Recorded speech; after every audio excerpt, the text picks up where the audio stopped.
All right, so I don't necessarily know how all of this is going to go today. It's kind of a trial slash let's see what happens. I do want to kind of walk through the quiz, but I also want to go back through the speeches. Um, I was looking at earlier today just to kind of see if I wanted to do it. Does anybody know what the Gettysburg Address is? It's like one of Lincoln's most famous speeches, and in high school English, it used to be that we had to memorize that speech. And so the reason I'm bringing it up is when we look at something in our books or in our text, or even when you looked at the Patrick Henry speech, you literally looked at it as it is. You didn't consider, and even when I was in school, I didn't consider the context of what it was or how it was given, the emotions that were surrounding the person at that time. How many people were probably a little bit agitated or something, and maybe nervous.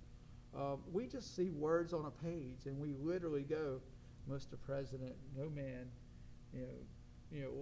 we just kind of do it like that. Or the Gettysburg Address, we might look at it and go, 407 years ago, our fathers brought forth on this continent a new nation, or our forefathers. We might read it like that, and there's no emotion. It's just dry. So the question is, and it's kind of a rhetorical question, you don't have to answer it, how do you find that emotion in there? You're reading something for the first time, like you just go grab, I have my textbook, and now I've lost the textbook. You grab a textbook, and the first thing you do is you don't look at, I'm just going to, Nobel Prize acceptance speech. I don't know why I turned to this. Her entire honeymoon gave her hot and cold shivers. A blonde, angelic, and timid young girl, the childish fancies she had dreamed about being a bride, had been chilled by her husband's rough character. She loved him very much. Nonetheless, it gets boring like that, right? So what do? And I know that's not a speech, and I probably should have just turned to the speech and did it, but a short story is one way to do it. What about movies? When we go to the movies, it sets it up for us. Anybody like horror movies? What happens right before someone gets, in the horror movies? What do you hear? Yeah, there's a lot of foreshadowing. It's foreshadowing with the music. It might be foreshadowing with the tone, like, what'd you hear? I heard something.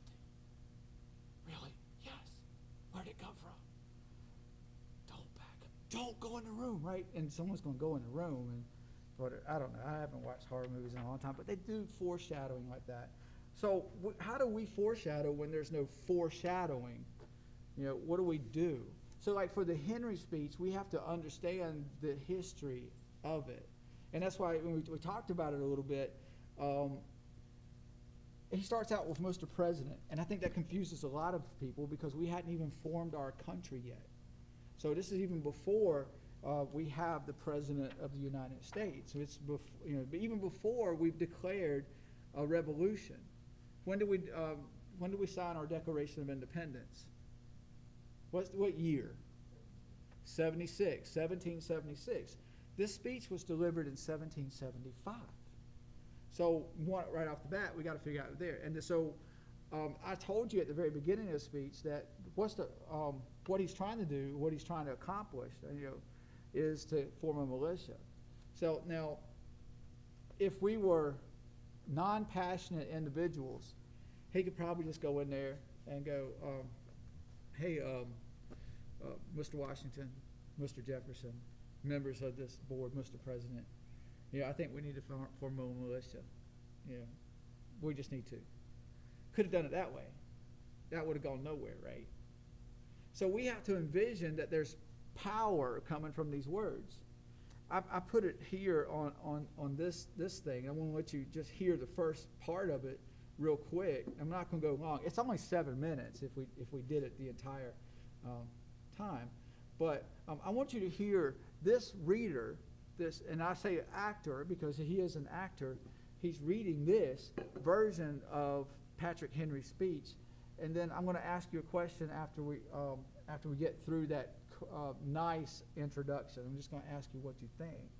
So you guys at home, you're just going to, it's rhetorical. You don't have to email me a response. So don't email me a response. Just say, what'd you think of this guy?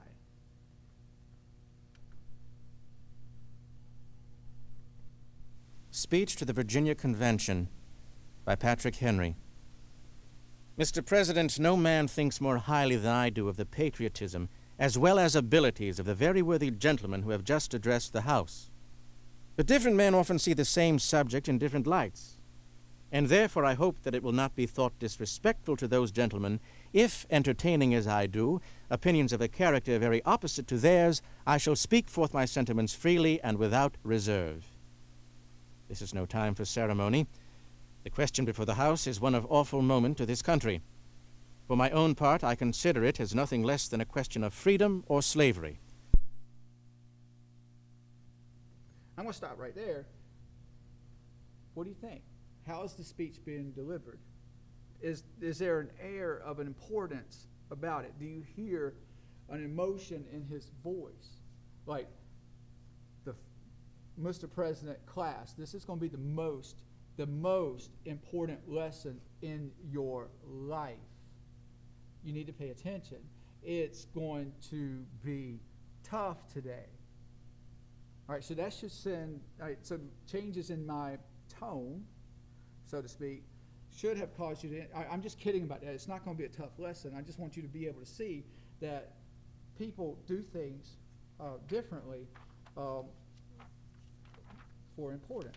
For instance, and I'm looking at the Declaration of Independence instead of the right place, but I want you to see a video, and before we do this, because there's things in our text that we just don't necessarily see, and I think a lot of people kind of lose sight of that. I mean, we know that this was probably I can't remember when it was done. I know that there's no air conditioning heat. If it was done in the summer, it was hot. If it was done in the winter, there's probably some sort of fire in there. There's a lot of people in there. You can see that if you're looking at any paintings from it.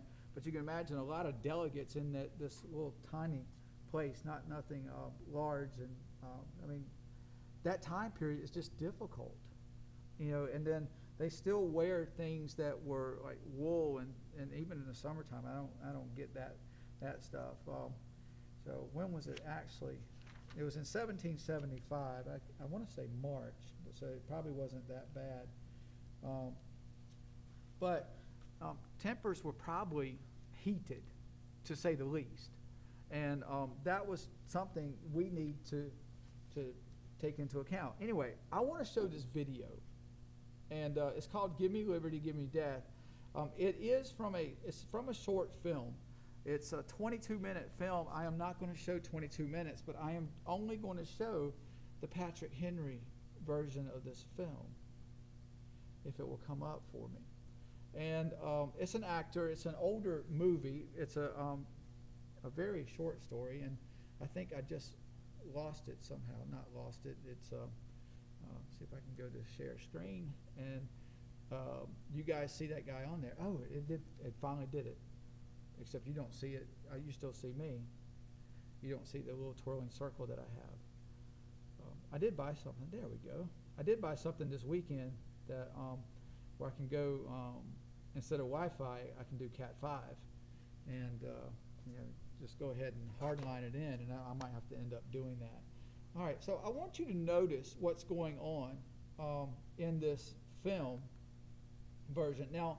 Because the editors take some liberty, I will say that they go away from the speech for a little bit, because there's other things that are going on. Yes, there are other things going on. There's probably other things going on while the real Patrick Henry was speaking as well. So keep that in mind. For instance, like mask on our noses. Make sure we're covering up. All right, so I'm going to play that and turn this down.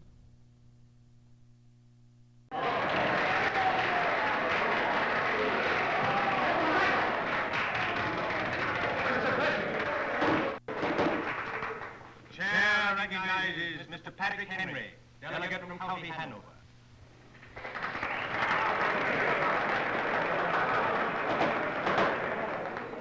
No man, Mr. President, thinks more highly than I do of the patriotism as well as the abilities of the very honorable gentleman who addressed the House. But different men often see the same subject in different lights. Therefore, I hope I will not be thought disrespectful to those gentlemen if, entertaining as I do opinions of a character opposite to theirs, I speak forth my sentiments freely and without reserve. This is no time for ceremony. The question before the House is one of awful moment to this country. For my part, I consider it as freedom or slavery. And in proportion to the magnitude of the subject ought to be the freedom of the debate.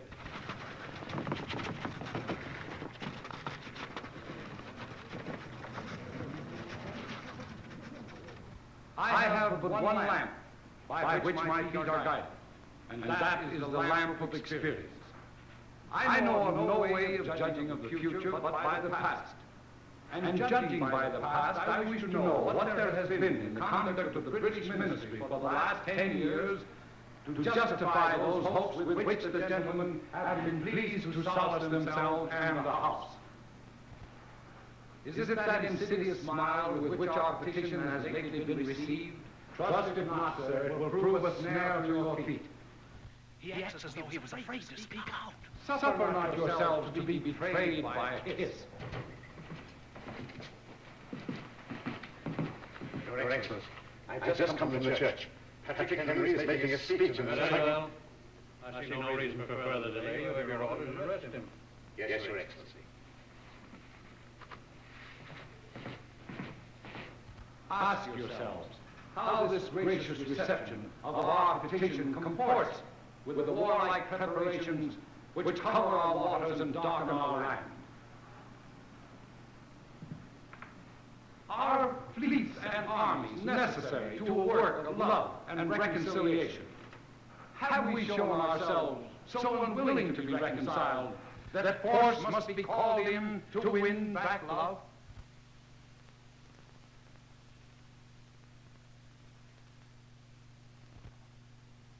Let us not deceive ourselves, sir. These are the implements of war and subjection, the last arguments to which kings resort. I ask the gentleman, sir, what means this martial array if its purpose be not to force us into subjection? Can gentlemen assign any other possible motive for it? Has Great Britain any enemy in this quarter of the world to call for all this accumulation of navies and armies? No, sir, she has none. They are meant for us, and they can be meant for no other. They were sent over to bind and rivet upon us those chains which the British ministry had been so long forging. And what have we to oppose them? Shall we by argument? Sir, we have been trying that for the last 10 years.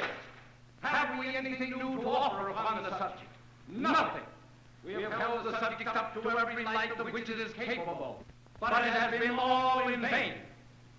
Shall we resort to entreaty and humble supplication? And what terms shall we find which have already been exhausted? Let us not, I beseech you, sir, deceive ourselves longer.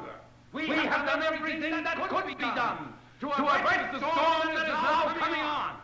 We have petitioned, we have remonstrated, we have supplicated, and we have prostrated ourselves before the throne and implored its interposition to arrest the tyrannical hands of the ministry and parliament. Our petitions have been slighted. Our remonstrances have produced additional violence and insult. Our supplications have been disregarded. And we have been spurned with contempt from the foot of the court. In vain after these things may we indulge the vain hope of peace and reconciliation. There is no longer any room for hope. If we wish to be free, if we need to preserve inviolate those inestimable privileges for which we have so long been contending, if we mean not to basely abandon that noble struggle in which we have been so long engaged and which we have pledged ourselves never to abandon until the glorious object of our contest has been obtained, we must fight. I repeat it, sir, we must fight. An appeal to arms and the God of hosts is all that is left to us.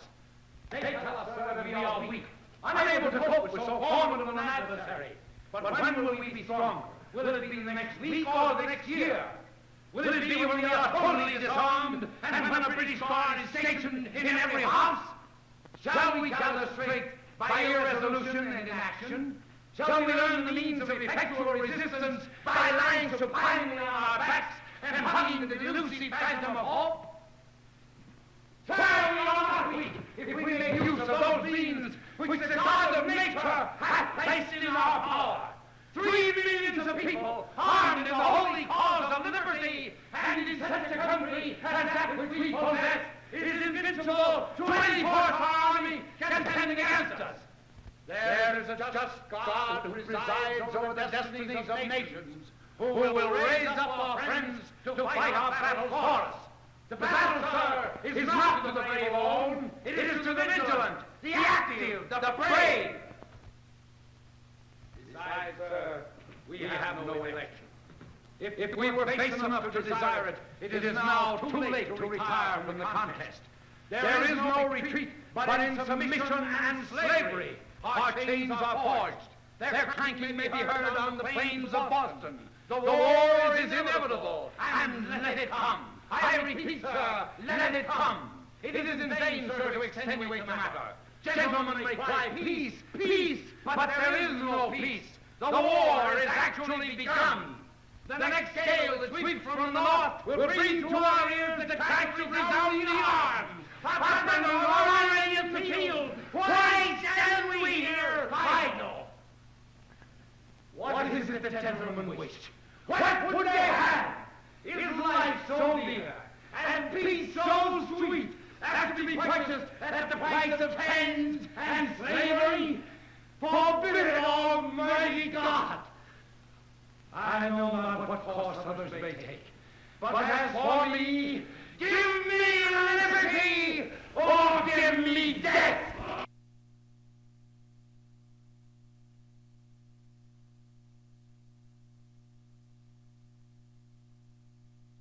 Put this back up. There we go. Okay, so I'll save the ending, put my voice there, do this. Hopefully that comes back up fairly quick. There we go. All right. Oh, what will you do today to make yourself better? So, yeah. So we have a lot of opportunities to see things in different lights when we read. And a lot of times we take them, a lot of times we don't. Are they all gaming and streaming and downloading at the same time? Why not? And it's going to start playing something again. I'm sorry.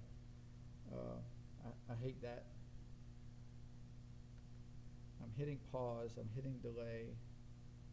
And it's giving me some sort of ad stuff. I don't know what's being heard on the system. Yes, I do. I can listen. I'm sure the entire world knows the name Bobby Fischer. Okay. Y'all didn't hear it in here, but Johnny Carson was about to introduce Bobby Fischer on the next video. I don't know why that came up. So I'm just going to kill the tab. So here's the thing. When someone gives us a speech, when someone interprets it and gives us that oral presentation, we see a little bit more of the intensity. We saw it in the video. There was a couple of things that we actually, and I mentioned that this is what he's fighting for. He looked at that woman. I'm assuming either a girlfriend, fiance, wife. I am not familiar with the short film version of this and don't know enough about Patrick Henry. But he, what I thought, I said something cheesy, because he said the word love, and he was looking at her, and just right at the time he said love. So I just thought that was very interesting that the editor would have that in there. But then I was thinking about it. We actually see why he's so impassioned about this. It's not just, hey, there's this military that's out there, but look, this is our family. She might as well have been holding his son or daughter or something, and that he said, this is why this is necessary. It's our family. So we get that, but that's not written in the script. It's not written in the speech. We don't hear that, and so a lot of times what we do is we just read things because we have to. because it's English. And I can't break you out of the habit of that, but I can tell you that's what we do. That's what I do. That's in the first reading, that's usually what happens. And we really have to know the history and understand, and maybe even put ourselves, what if it were me in this situation, how I would react, and then we go back through it. Today you're going back through it. You'll have to pull it up again from the previous module, unless you've downloaded it. But I want you to go through it and take the following quiz. And I'm going to finish this video here because this is a link video at this point. And I'll actually probably end up redoing it. But I'm going to finish this here, and then we'll talk.